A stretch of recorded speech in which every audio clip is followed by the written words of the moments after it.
right. Trump says he'll send troops to Portland, Oregon to handle domestic terrorists. I don't know if Antifa's there or not. I mean, actually, yeah, I do remember a couple of times where Antifa was there. So that makes sense. They were also there during the George Floyd riots, instigating all kinds of stuff. President Donald Trump authorized the deployment of troops to Portland, Oregon on September 27th, 2025 to protect ICE facilities amid ongoing protests. The deployment follows months of protests at a local ICE facility, some involving tear gas amid the administration's crackdown on undocumented migrant, you mean illegal aliens, and Antifa's designation as a domestic terrorist group. Local officials, including Governor Tina Kotek, that's the governor of Oregon, never even heard of her, and Mayor Keith Wilson criticized the move. Of course they did. They're probably avid leftists who are trying to protect criminals. Criticized the move, noting no official request for National Guard support and describing it as an unnecessary show of force. So what Trump probably did is he sent the thing over and was like, hey, we need to go ahead and crack down. They either ignored him or they said no. He's like, well, I'm going to go ahead and do it for you then. And they're like, no, we do not. They always throw a fit when he's doing what he's supposed to be doing. And even if he does something that's even close to the line or completely safe, doesn't matter, they still throw a fit. Pentagon spokesperson Sean Parnell confirmed that the Department of Defense is prepared to deploy U.S. troops to assist Homeland Security activities in Portland if directed by the president, while Governor Kotek called for calm and expressed her opposition to any such deployment. Well, of course, she doesn't want to solve the problem. She likes the destruction and chaos. It helps her with her re-election in the radical left. The troop deployment extends Trump's maybe by the minority in this country, use of federal forces in domestic affairs, raising concerns about escalating tensions and the impact of civil liberties in Portland. How is that raising the tensions? Like, the Guard is from your state. They live there. They're not military, they're Guard. They're everyday citizens that are taking up the uniform to protect their home, and you have failed to do that with the police in that area, so now they're the next step in getting this done. And if they can't do it, or if you get in the way, then they could bring in the military. And you definitely don't want that to happen. None of us want that to happen. Next, we've got Trump asks Supreme Court to hear bid to restrict birthright citizenship. This is very interesting to me. Now, if you take the precedents in the past and the way that it's been interpreted, this is not going to work.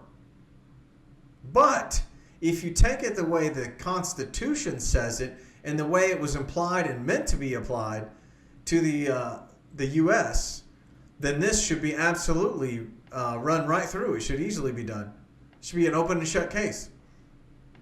On Friday, the Trump administration petitioned the Supreme Court to determine whether President Trump's executive order aimed at ending automatic birthright citizenship in the United States is constitutional. And I personally think it is, based on what I've read from the Constitution, which is kind of vague. I mean, it's not really, but like, you want a little more verification and specifics and details on the situation, because this is contentious right now. So in order to get that, you have to go back to the Federalist Papers and certain essays and whatnot that describe how the Founding Fathers intended for it to be applied. And that will let you know that this is exactly what they wanted. They did not want birthright citizenship to automatically apply to foreign dignitaries and their children.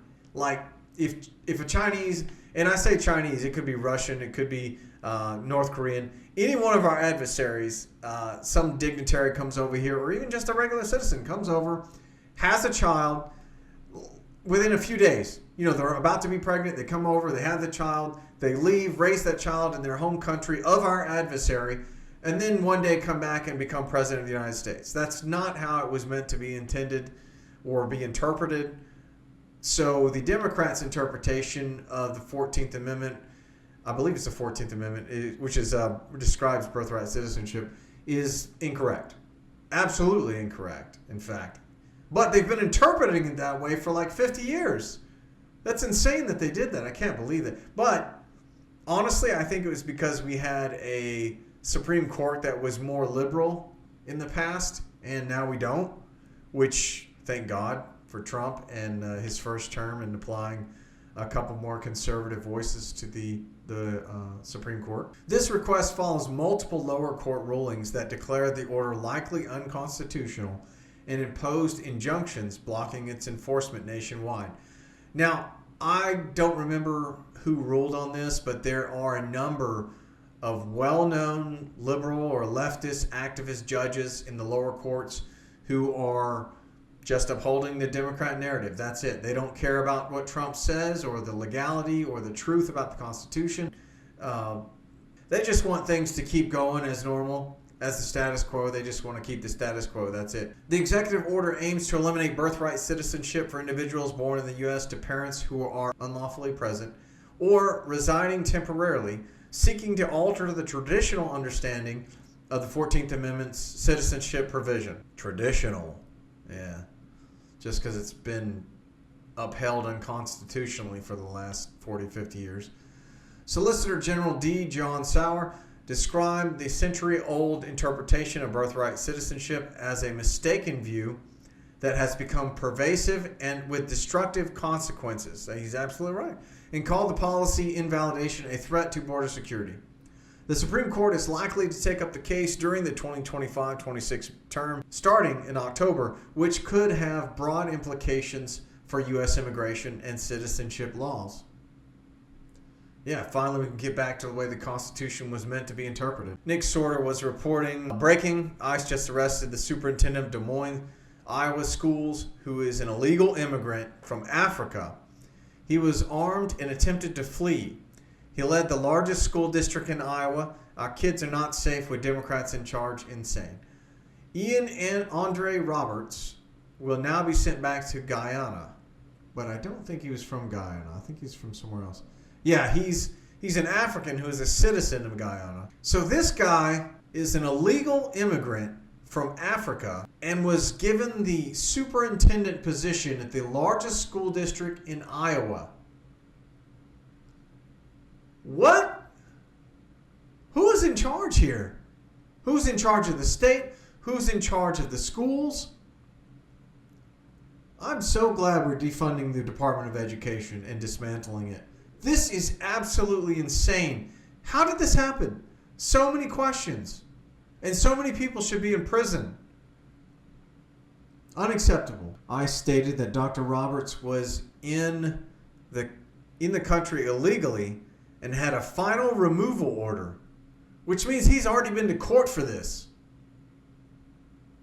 The Des Moines Public School District confirmed the detention. Roberts previously served as the superintendent of a different school. He was in another school district. Do these people not do background checks? What the crap? He was ranked among the highest paid superintendents in Iowa. Welcome to America, where you don't even have to be a citizen. You can be a legal criminal, become superintendent of the largest school district in Iowa, and get paid more than anyone else, while the rest of us are suffering. Wow. That's all I got to say about that. Thank you so much for watching today's video. If you enjoyed it, please don't forget to hit that like button and share the video with your friends. Until next time, take care of one another and God bless.